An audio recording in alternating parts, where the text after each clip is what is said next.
se resuelve este asunto del señorío de Jesucristo? Acompáñenos. Le invito a abrir la palabra de Dios en Romanos capítulo 14, y en un momento empezaremos a leer en el versículo 7. Romanos capítulo 14. La autoridad del reino empieza cuando el rey es supremo. Todo hijo de Dios, cuando nace de nuevo, nace para ganar. Dios quiere que viva con autoridad, con la autoridad del reino. El mundo, la carne, el diablo no deben tener dominio sobre un hijo de Dios. Dios nos ha hecho reyes y sacerdotes, y la Biblia dice: mas a Dios gracias, el cual nos lleva siempre en triunfo en Cristo Jesús. Pero no puede haber dominio ni reinado en esta vida hasta que nos sometamos a la autoridad que Dios ha puesto sobre nosotros. Y esta se resume en estas palabras: Jesús es Señor. Amén. Jesús es Señor. La autoridad del reino nunca se otorga a los rebeldes. Y si se rebela contra el rey, nunca conocerá la autoridad del rey en su vida. Por favor, leamos Romanos capítulo 14, empezando con el versículo 7. Porque ninguno de nosotros vive para sí, y ninguno muere para sí. Esto quiere decir que no somos independientes o autónomos. Ninguno muere para sí mismos. Pues si vivimos, para el Señor vivimos, y si morimos, para el Señor morimos. Así pues, sea que vivamos o que muramos, del Señor somos, porque Cristo para esto murió y resucitó, y volvió a vivir para ser Señor, así de los muertos como de los que viven. Pero tú, ¿por qué juzgas a tu hermano? O tú también, ¿por qué menosprecias a tu hermano? Porque todos compareceremos ante el tribunal de Cristo, porque escrito está: vivo yo, dice el Señor, que ante mí se doblará toda rodilla, y toda lengua confesará a Dios. De manera que cada uno de nosotros dará a Dios cuenta de sí. Lo que había pasado es esto. En la iglesia de Roma, los creyentes habían empezado a juzgarse entre sí. Estaban criticándose acerca de cosas donde habían opiniones válidas y diferentes, acerca de días, dietas, conductas particulares. Y lo que el apóstol Pablo dijo en este capítulo que habla acerca de estas cosas que son dudosas fue lo siguiente: por favor, quiten su mirada de los demás, dejen de juzgar, dejen de criticarse entre sí. No es su opinión acerca de ellos la que cuenta, ni lo que ellos piensan de usted lo que cuenta. Recuerde esto: usted pertenece a Jesús. Él es Señor. Él es Señor. Es por eso que Él lo puso en medio de este pasaje. Una de las peores cosas que podría pasar en la iglesia es que quitemos nuestra mirada de Jesús y la pongamos en los demás. Amén. Jesús es Señor. Si vivimos o si morimos, pertenecemos a Jesucristo, porque Él murió y resucitó de nuevo, y por eso Él es Señor. ¿Qué significa la palabra Señor? La palabra Señor significa el que tiene el poder absoluto, la autoridad absoluta, el que es dueño, amo, y ese es el Señor Jesucristo. Permítame decir esto: la verdad fundamental del Nuevo Testamento es que Jesucristo es Señor. Entender eso es la clave fundamental para conocer y ejercer la autoridad del reino. A Jesucristo se le llama Señor nada menos que 747 veces en el Nuevo Testamento. Usted dirá: Pastor Rogers, si eso es verdad, creo que lo haré Señor. Es demasiado tarde para eso. Él ya es Señor. Hechos capítulo 2, versículo 36. Sepa pues ciertísimamente toda la casa de Israel, que a este Jesús, a quien vosotros crucificasteis, Dios le ha hecho Señor y Cristo. Usted no puede hacerlo Señor. Lo único que usted puede decidir hoy es, primero, reconocería su señorío, y dos, se postrará ante Él, ¿no es cierto? Él ya es Señor. Permítame hacer dos preguntas. La primera pregunta: ¿cree que Jesucristo es Señor? La segunda pregunta: ¿se ha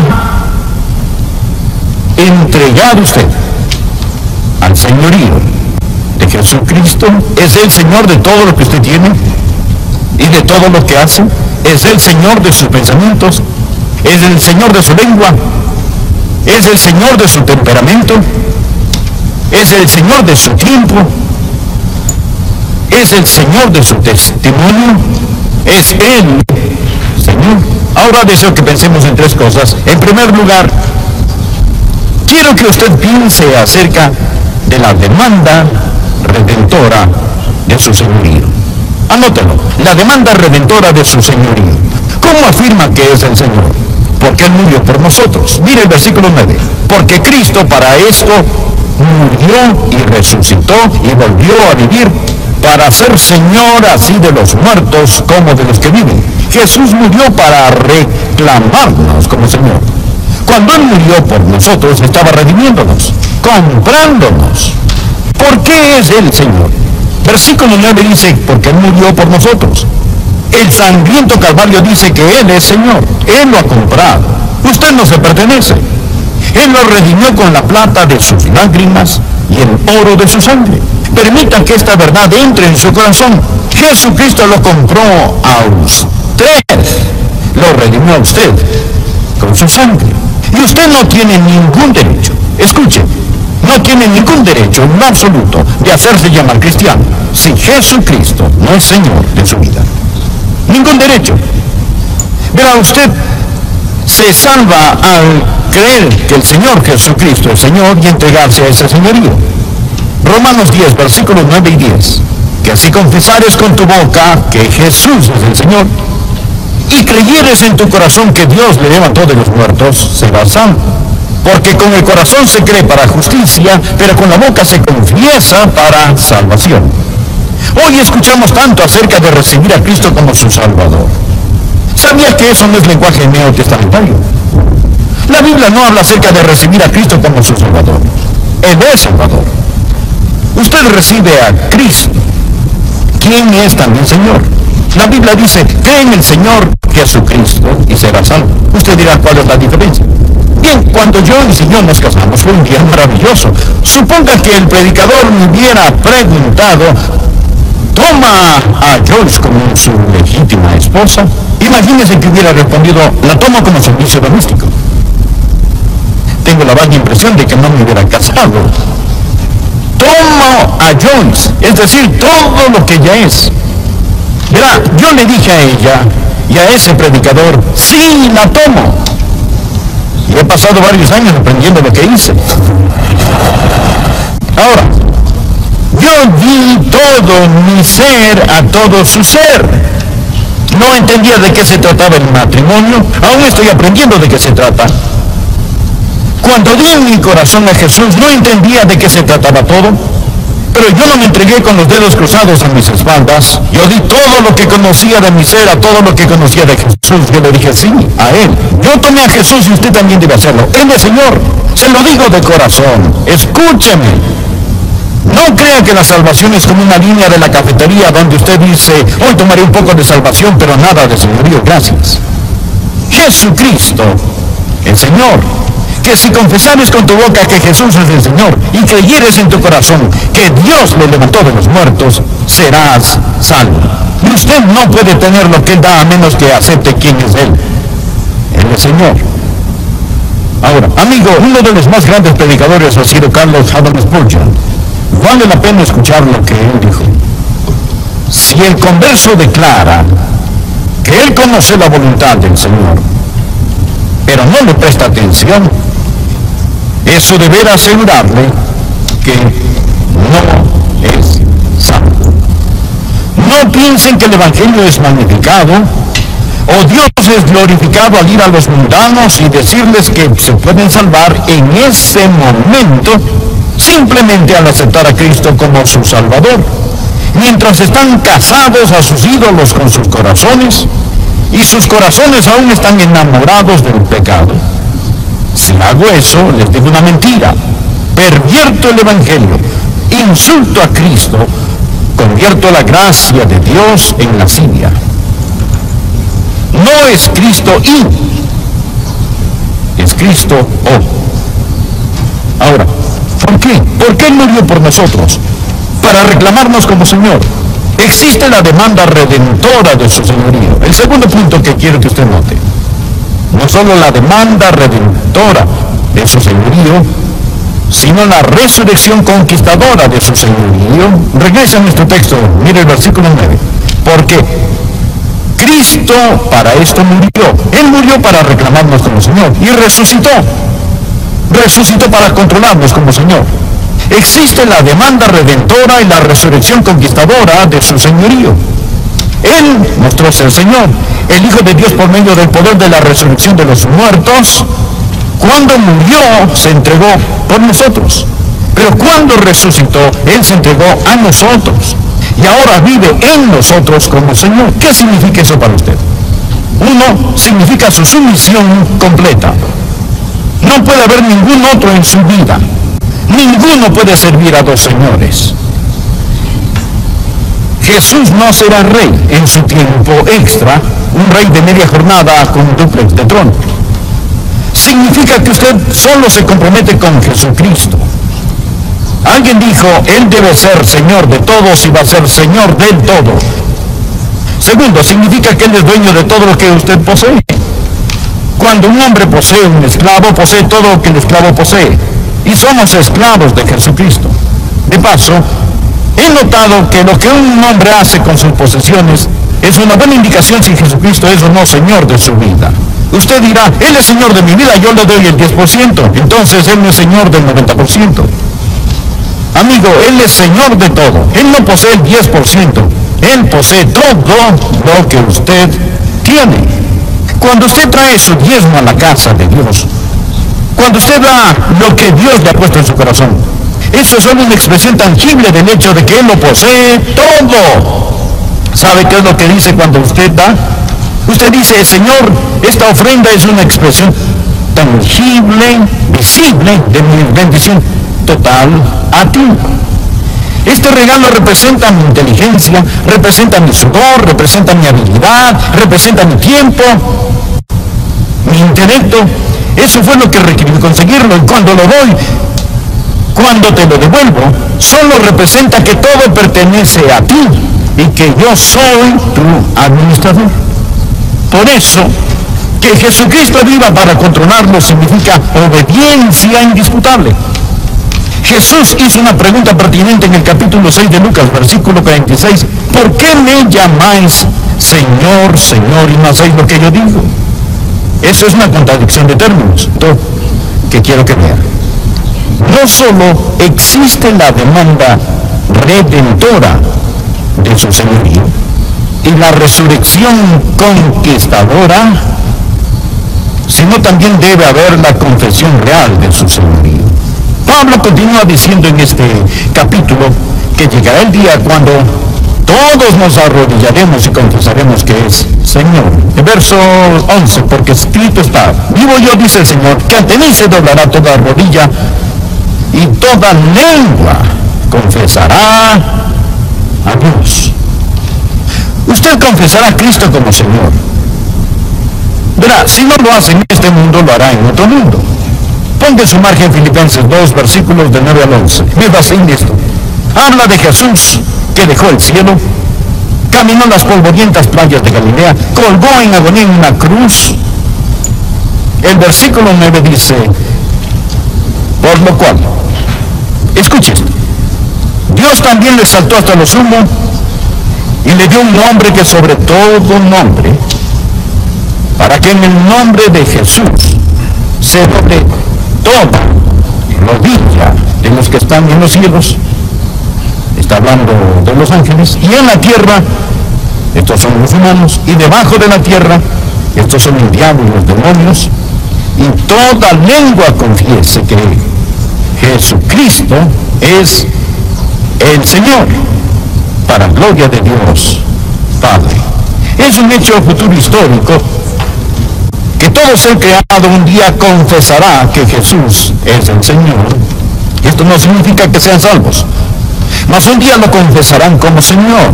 Los santos de todas las edades se arrodillarán ante Jesucristo. Noé dirá: Jesús es Señor. Moisés dirá: Jesús es Señor.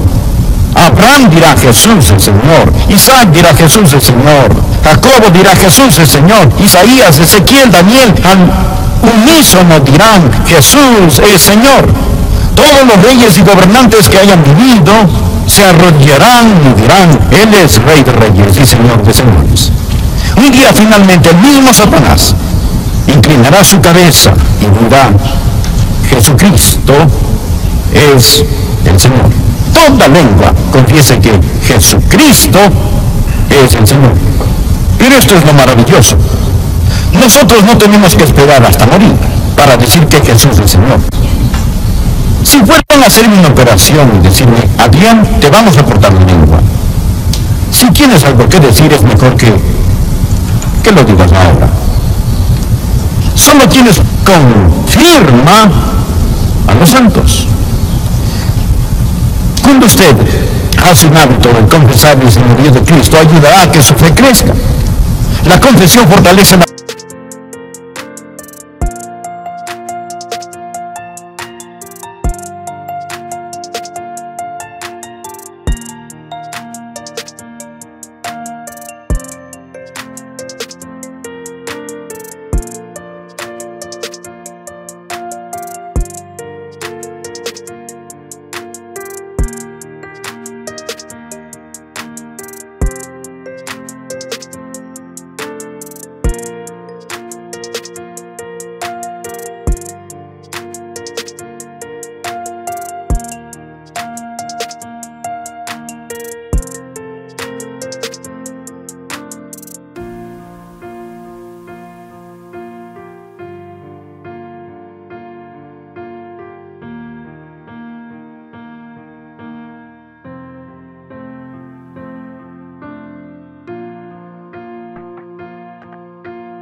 y la fe fortalece la confesión. Usted empieza a hacer algo recíproco. Verá, entre más afirmamos algo a otros, más echa raíz en nosotros.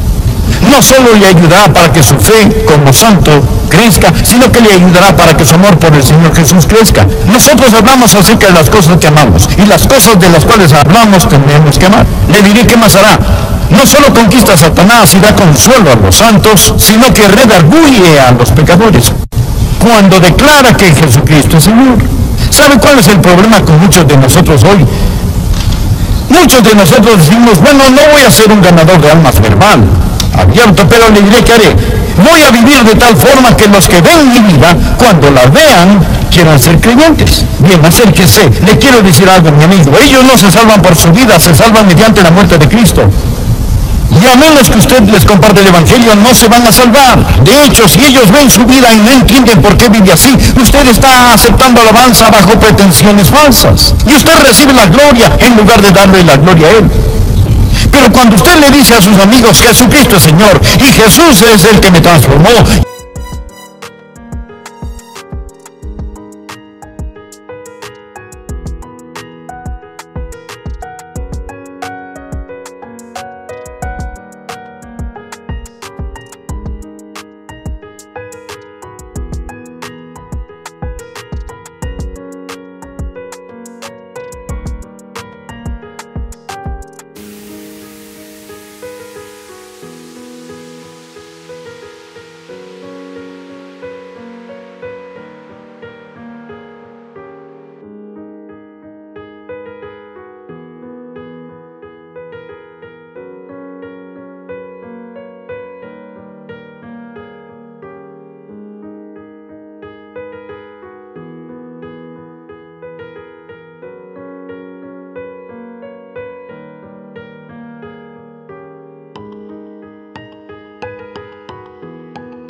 el secreto de mi vida es Jesucristo, quien vive en mí, entonces, amigos, las personas van a reconocer sus pecados. Escucha, amigos, ¿quieren la autoridad del reino? ¿Le gustaría que Dios vierta su vida y su fuerza en usted? Permítame decirle que la autoridad del reino no es para los rebeldes. Usted nunca será sobre hasta que esté bajo autoridad. Usted debe estar bajo el señorío absoluto de Jesucristo. Y no se avergüence de ni le tenga miedo. Uno de estos días toda lengua confesará, toda rodilla se doblará y confesará. ¿No cree que ya es tiempo que lo confesemos? Escúchame, ¿no cree que ya es tiempo ahora mismo que tengamos un servicio de coronación? En este momento, en su corazón y en su vida, doble su rodilla y diga que Jesucristo es Señor. En todo corazón y en toda vida humana existe un trono. Si el yo está en el trono, Cristo está en la cruz. Si el yo está en la cruz, Cristo está en el trono. ¿No le gustaría tener un servicio de coronación y decir, Jesucristo es Señor de mi vida? Y entonces, amigo, cuando usted se enferme y llegue la hora de morir, cuando las aguas de la muerte mojen sus pies, ¿no sería maravilloso decir Jesucristo el Señor? Y cuando suene la trompeta y las tumbas entreguen los muertos y los cielos se abran y el Señor Jesús desciende en toda su gloria, ¿no sería maravilloso levantarse en la resurrección y decir Jesucristo es Señor? Y cuando los redimidos de todas las edades estemos juntos alrededor de ese trono y los ángeles, los principados y los poderes se postren ante Él, ¿no sería maravilloso? ¿No sería maravilloso unirse a todos esos redimidos y mirar al que tiene las manos con las cicatrices de los clavos y confesar, Él es